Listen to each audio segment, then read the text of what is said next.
Body, mind and intellect, advancing ancient wisdom as science.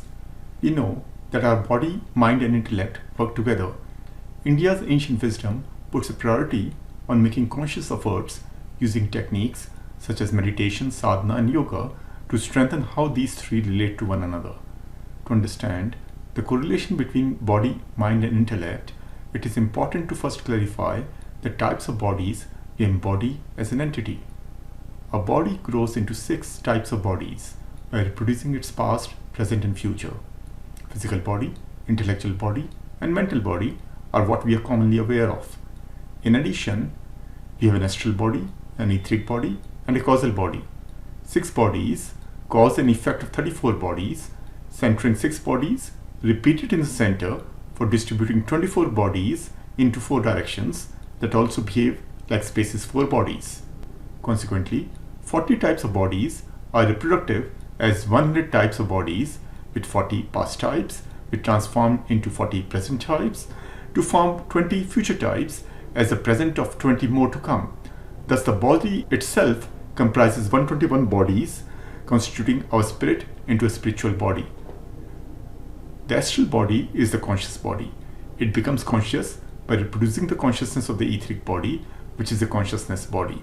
The consciousness attached to the body is reproductive because of a cause. The cause is self-awareness of the body, capable of causing an impact on the self with a divine element we personify in the form of time we live. The impact makes the self a conscious system, conscious of itself as a self-luminous entity. The self becomes luminous as an entity when we divide ourselves into one as the ideal and hypothesis that one is the theory, assuming different forms depending on the space for one to grow. Consequently, the theory itself becomes luminous as an entity. The spirit of the theory manifests as a photon that takes position above the light of the intellect to pose an impulse of darkness within the mind, which is wandering in its shadow, seeking to imagine the entity as the one that embodies the physicality of the theory, like a star, attracting everyone with its potential. The star transforms one into an astral body, also known as the ego body or conscious body. When our astral body becomes conscious of something, it uses the brain as the medium to smell that thing's presence. The part of the brain that receives the impulses from the astral body is the intraparietal sulcus. Parietal means intracerebral. Intraparietal means intellectual, because intellect is within all that is present in the cerebrum. Sulcus means fissure. Therefore, intraparietal sulcus means intellectual fissure arising from the differentiation of the present from the time already lived. Time already lived is omnipresent in the mind as our consciousness, which makes the brain conscious of what is absent and livable with the space the mind has for ascending its consciousness. As the brain becomes conscious of the darkness within the mind, it desires the light of the present. By perceiving its absence from the astral body, the brain sheds the light of its intellect to distinguish the present from the darkness of the past by conceiving the quality the present will hold in the future when it becomes a part of the consciousness of the etheric body. The 3 fundamental qualities. First, sattva guna, which is the discontinuity and substitution of the present consciousness with the future consciousness of the thing which exists. Second, rajas guna, that is the continuity and complementation of the present consciousness by transforming it into the past consciousness which coexists with the future consciousness. And the third, the tamoguna, the infinity formed through supplementation of the present consciousness with the past consciousness that is recycled, and the future consciousness which cycles itself to be present before departing as past for imparting time a variable quality. Again, discontinuity is satoguna, continuity is rajaguna, infinity is tamoguna. The impact that makes time a variable is continuous discontinuity, that is siddhiguna. Consciousness varies with time by reproducing itself to make the space conscious of the causation for reproduction. Causation is a reason for reproducing the time one has to live by taking a sequence of births. One takes birth to enjoy the present after presuming its absence from the consciousness gifted by Mother Nature. Therefore, within one's causal body, the qualification for a creature to be a creator is the potential for creation. When one takes birth as a creature, one assumes the absence of a child whose presence one wishes to enjoy in the afterlife. Therefore, the creature behaves like a father who impregnates himself with a desire for a child, thus becoming a mother who conceives the child after the father has scripted the quality of service desired in the child. The qualification criteria for the child is to behave like the father, to service the needs the mother will fulfill by giving birth to a daughter without the masculine gene. The child within the consciousness of the father services that consciousness to the mother.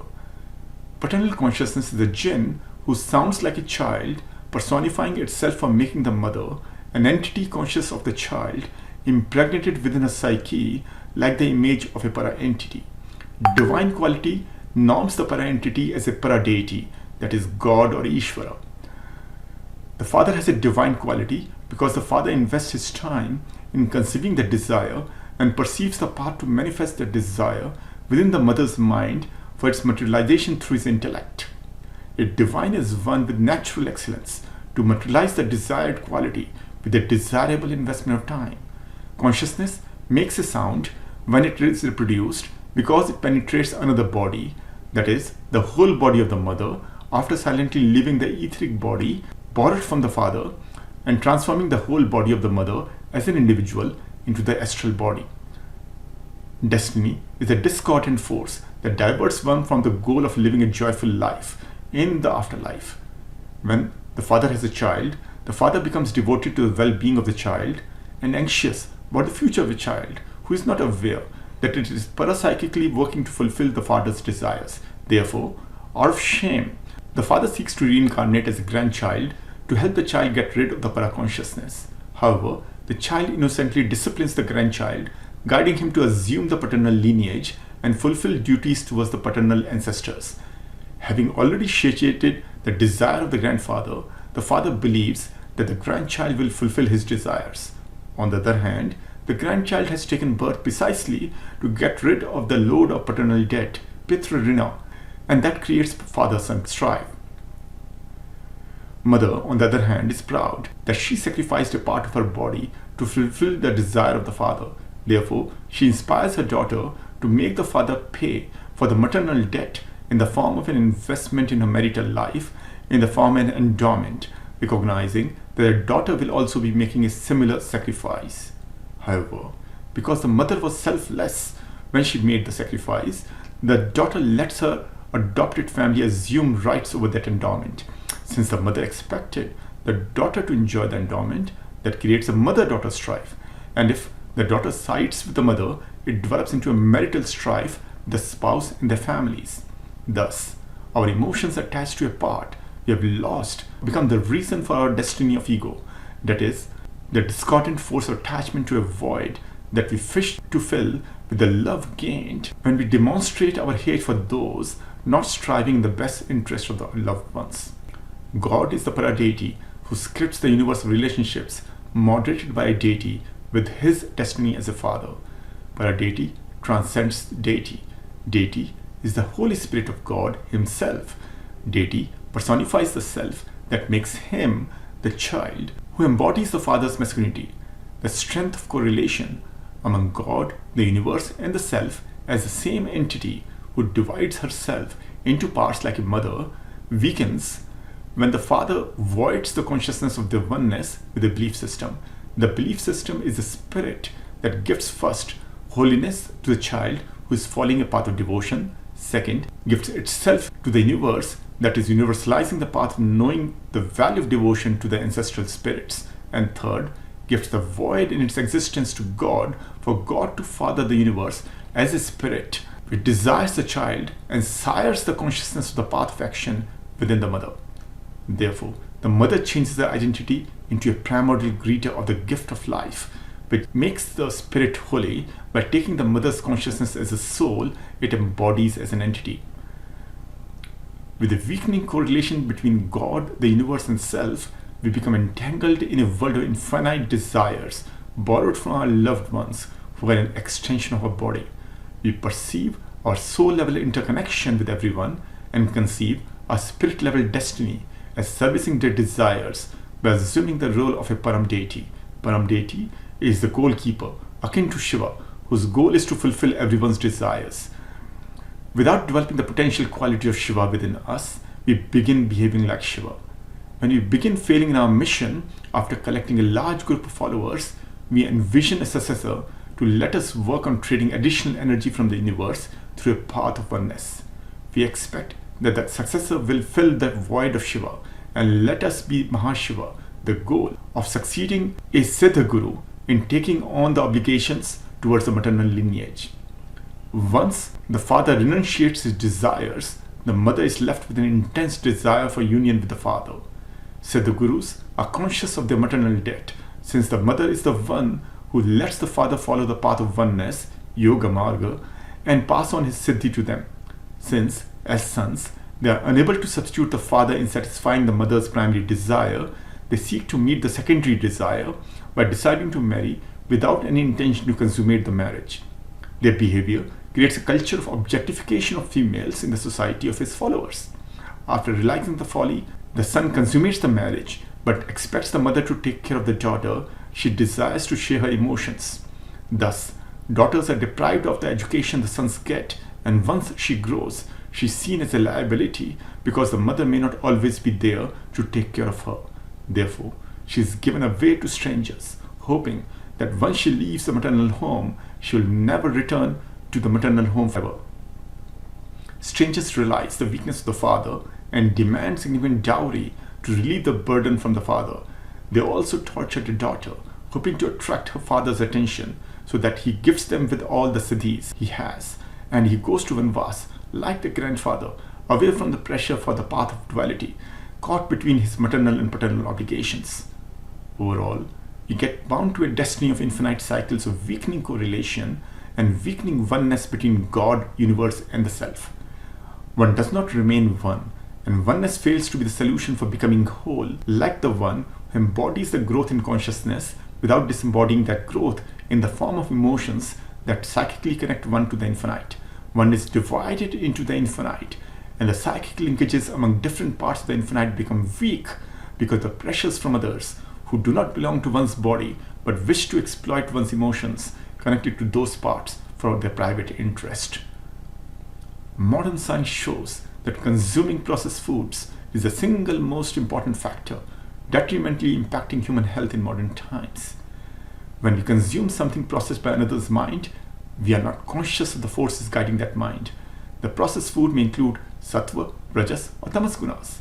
As we consume tamas guna, our mind desires more of what has been processed by the others in different forms, such as smell, sound, touch, vision, and taste, that take nourishment from the body to enlarge itself like the infinity and occupy the whole of space within our mind. Consequently, we begin producing rajas guna, behaving like a raja, king, or the leader, desiring what the praja, subjects, or the followers are feeding for breeding more of the same in the continuity. Our brain continues to accept the intellect that the inputs processed by the others economize on the work it needs to do. Thus, the brain becomes a catalyst to the mind's desire by imprinting a DNA for programming extroversion as a dominant way of life and applying introversion for planning that DNA in the form of an RNA. Concurrently, we begin suppressing sattva guna so that we do not discontinue the mission accepted as part of hedonic values. We adopt it in our mind as a truth of our existence, waiting for transcendental energy to be our savior in the form of God. What happens when we decide we'll no longer consume processed products in any form? When we discontinue the mission of borrowing the process from the universe without us, the universe within us fills the void by processing our decision to produce sattva guna. Sattva guna motivates us to introspect on the causation of our decision. The causation is the reason why we decide to disentangle ourselves from the effects of time, kal dasha, to tangle the space within our mind, to open itself to the potentials transcending the present. The potential is for us to be primordial, uttam, like the time, who brings the present into existence with a decision to live that present. The divinity for manifesting anything within time makes us divine. The eternity, materializing the space within our mind as a thing that matters, makes us a guru, guider, embodying everything in our vastness. The mood creating the causation for our intellect to process the space as a thing makes us sentient, conscious of the process that transforms our omnipresence within that space into omnipotence present in the universe we form through our relationship with the transcendental, for bringing that transcendental into the realm of existence. The destiny perpetuating us as an entity makes us that transcendental, para-entity, living as God within the consciousness of entities we give birth to by imparting a part of our consciousness as the energy of knowing within a cell. Thus, we develop a balanced consciousness of God element within us and the deity element without us. We realize that when the deity is devoted to us, transcend the deity and become the para-deity, that is God, capable of creating the creation by assuming the divinity of the deity as a characteristic of us as a creature. Arhat means qualifying. Arhatva means qualification of consciousness to produce the characteristics we desire as a creature. Qualification is the criteria for evaluating those characteristics as desirable. Qualifying is the conditionality that processes the qualification criteria conditional on the quality parameters to produce an effect free from the condition. The effect is free from the condition, which causes the qualification criteria to classify the qualified as a distinct class from the qualifiable mass. The effect endogenizes the condition as a characteristic of an entity that meets the criteria. The qualification criteria is the mediator, which amplifies the characteristic by bringing the entity to salience as a qualifier. The quality parameter is the moderator, which moderates the qualifying conditionality to accelerate the consequence of endogenizing the effect within a para-entity, transforming the qualified para-entity into a qualifier. The qualification moderates the consciousness of right so that one is left with the qualities another desires in the qualifier. When the government of India sets the qualifications for Indian administrative staff, then the candidates work on the qualities that will qualify them for the position. Those qualifications reflect the qualities the masses expect from those holding the governance positions as a qualifier class, promoted in the selection order after being promoted as a qualified class. If those qualifications require intellectual competence, candidates focus on developing their intellect. If those qualifications require physical, intellectual, as well as mental strength, like a samurai, candidates focus on developing all three. Masses are the ones who decide that those qualified were leading them as a collective, governing the economic sphere of the nation, must embody the desired qualities. We have a choice of who we give the power to decide and judge the qualification criteria as desirable. If we give the deciding power to someone else, then we are forced to trade off both mental discipline and physical health for satisfying our intellectual ego that emotes a false sense of pride of being a master. If we keep the deciding power with us, then we are free from the dominating power of someone else who is behaving like an omniscient one and are able to develop our predominating power to live a life of 100% freedom without social influence. Karma means action. The essence of action is decision. Decision shapes the quality of action. The power to discriminate between the sensible quality and the nonsensical quality that has become common sense depends on the education system. When the education system itself is based on encouraging learners to follow the decisions of the trainers, learning processes become important in generating a self-awareness of the folly of following another without recognizing the effects of followership. One should follow a guru, that is a guider, when the guru assumes 100% responsibility for one's well-being. However, if one is conflicted because the guru is assigning a responsibility that diverts one from the goal one has set for oneself, then the sensible way is to look for a guide, guiding what to do, and leave the responsibility R with the one. The guide explains the reason for the action so that the action is performed without any resistance in the mind. Shri Krishna was a guide of Arjuna, not a guru, guider. Our body, intellect, and mind all strive to assume the position of the guru, seeking to let us enjoy the life of eternity without any responsibility. They do so when, as a sentient entity, we are not conscious of our responsibility and wish for a para-deity to fill the perceived void in our consciousness for knowing the path to fulfilling our desires through goal-guided actions. that perceived void is the basis for experience of emotional dependence on another who gives birth to us as a part of our body. That another is the spirit infecting our consciousness with the egoistic independence of the paternal lineage to intervene as the mediator. Let me explain. First, the body scripts the need for qualification of self-preservation of individual units. The body decides what is good for its health, self-preserving different body parts and the universe of cells that make them whole. This is true at the individual level, local level, national level, as well as international level. At the individual level, the physical body is the decision maker, deciding what is appropriate for its well-being so that it may continue expressing the vitality of the parts. At the local level, a community as an intellectual body is the decision maker, deciding what is appropriate for its well-being so that it may continue harnessing the intellect of members. At the national level, society as a mental body is the decision maker, deciding what is appropriate for its well-being so that it may continue socializing the mind of the citizens about the rights they deserve and the duties left for them to serve to enjoy those rights.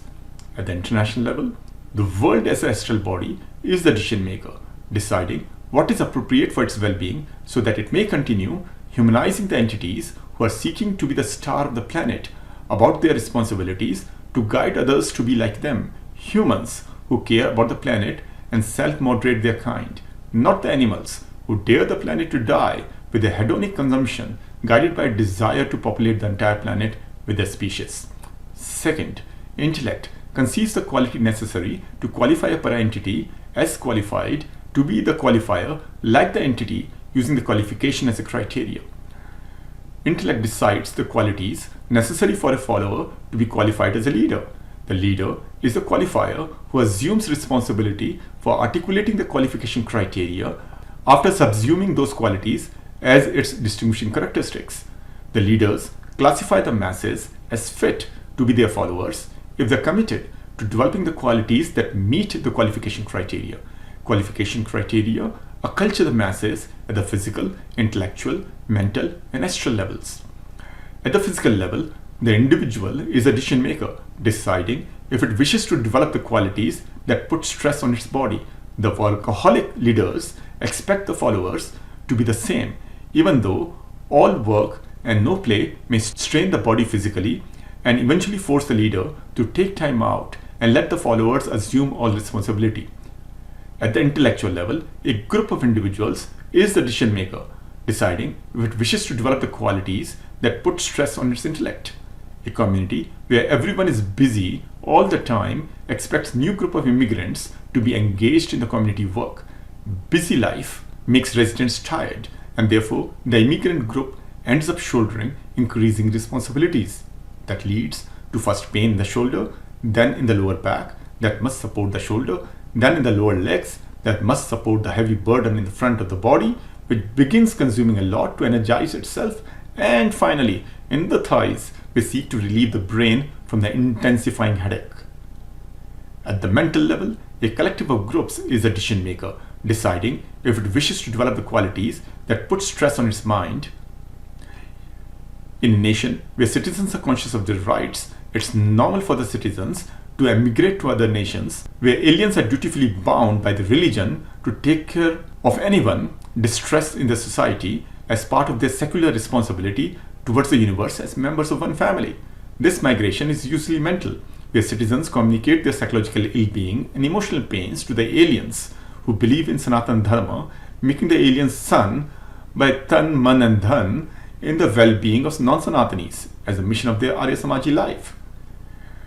As the astral level, a generation of collective is a decision maker, deciding if it wishes to develop the qualities that put stress on its psyche.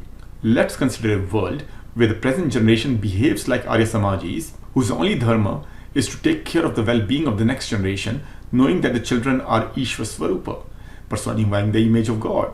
In this world, it is normal for the present generation to make sacrifices so that the next generation also learns the value of self-sacrifice and is devoted to taking care of the present generation of parents in their old age and be present as the stars of the eyes of their parents. However, once the next generation gets used to the sacrifices of parents, it expects the parents to continue making those sacrifices which it does not wish to make ever, because it does not wish to live life like that of the parents who could never enjoy what they had. Therefore, the children decide to let their parents live their aging lives in Arya Samaji ashrams.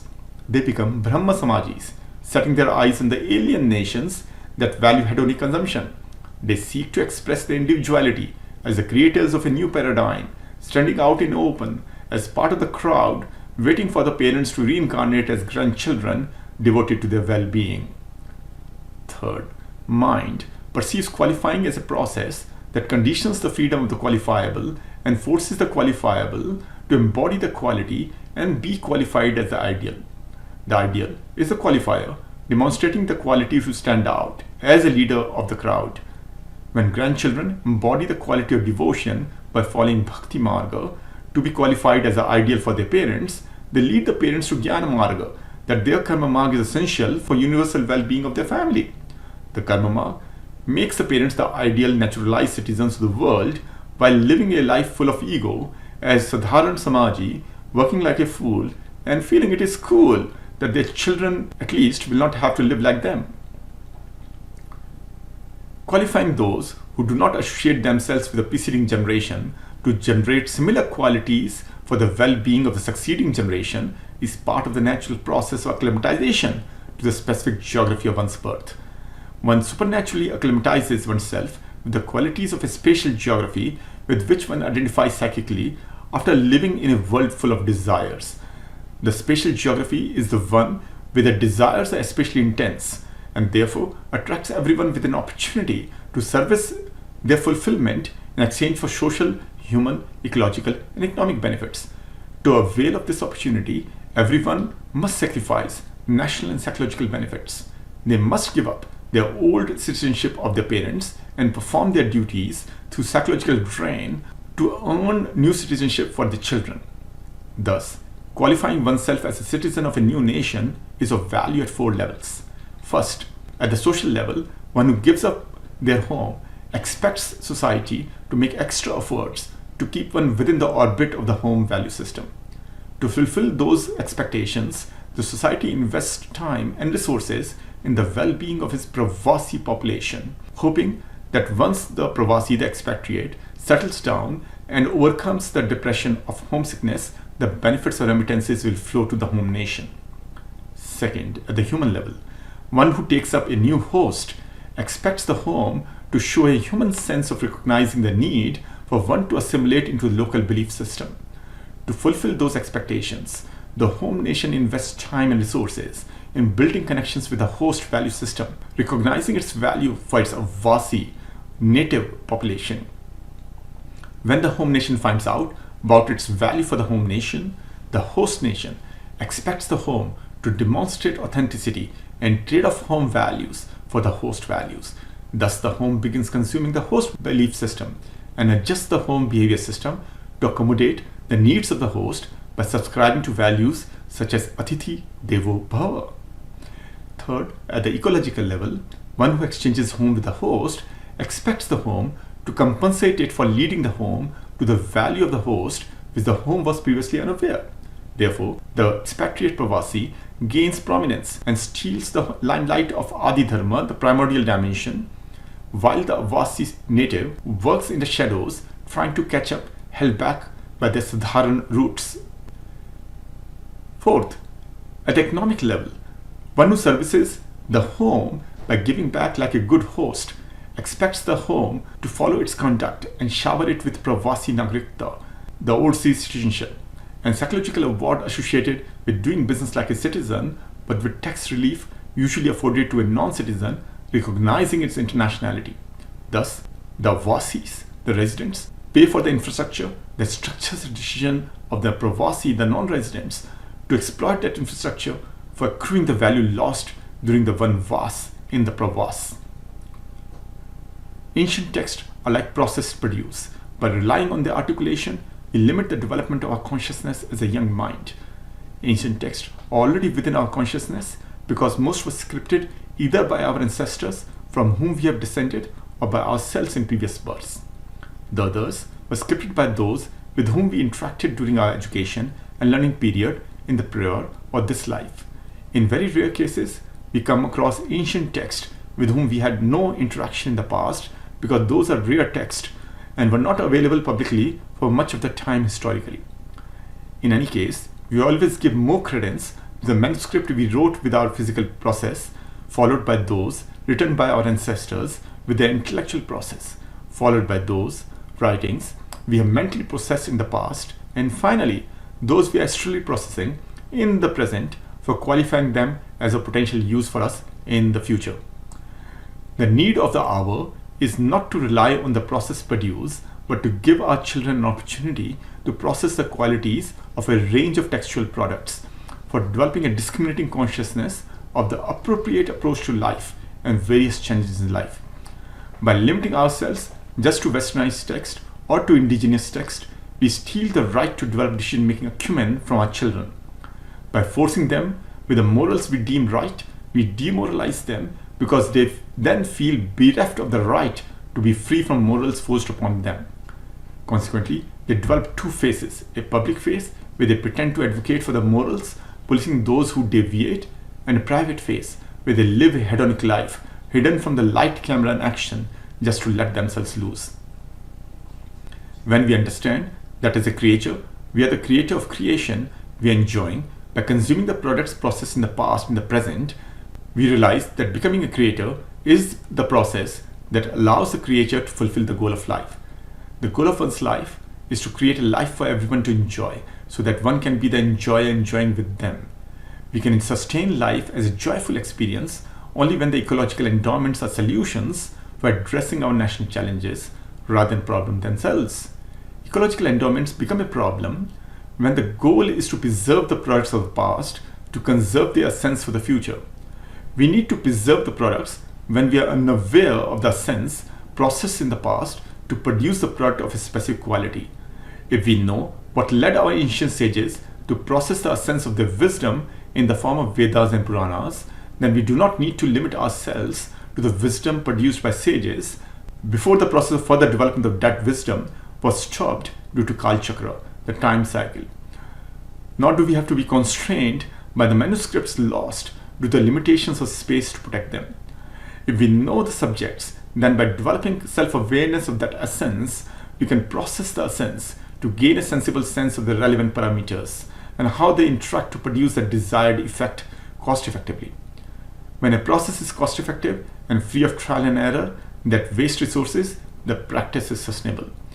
Our academic institutions must operate like research and development laboratories that do not program the products produced by the intellectuals within the intellect of the learners. Instead, the mind of the learners should be given space to research the strengths of those products and develop solutions that correct for the weaknesses. Thank you.